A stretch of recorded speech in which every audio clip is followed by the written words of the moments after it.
خوش ہیں یا ناخوش، تکلیف اور مصیبت سے بچنے کا واحد طریقہ یہ ہے کہ آپ مصروف رہیں۔ جب تک کہ آپ اپنے پروں کو نہیں پھیلاتے، تب تک آپ کو اندازہ نہیں ہوگا کہ آپ کہاں تک اڑ سکتے ہیں۔ جنگ وحشیوں کا کاروبار ہے۔ عقل مند آدمی کا سب سے بڑا فائدہ یہ ہے کہ وہ ہمیشہ خود سے مطمئن رہتا ہے۔ رہنما امید کا سوداگر ہوتا ہے۔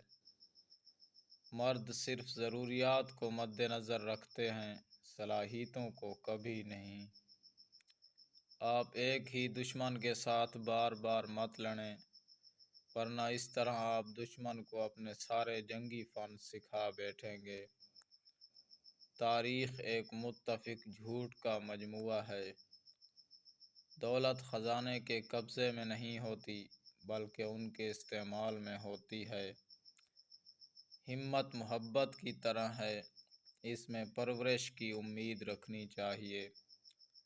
جان بوجھ کر وقت لگائیں، لیکن جب عمل کا وقت آ جائے تو سوچنا چھوڑ دیں اور آگے چلیں۔ قابلیت موقع کے بغیر کچھ بھی نہیں۔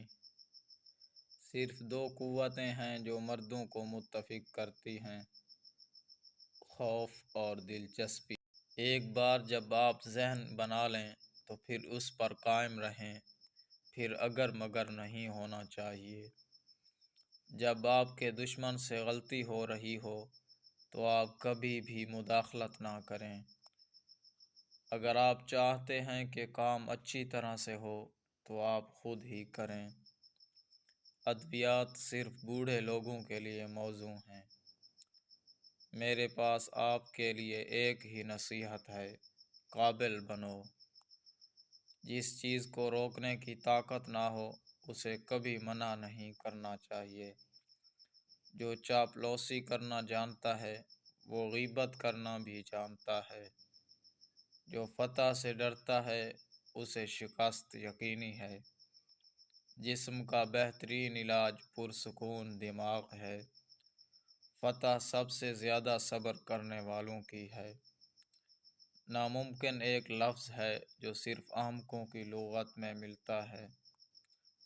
انسان کو رونے سے بچنے کے لیے اس پر ہنسنا چاہیے۔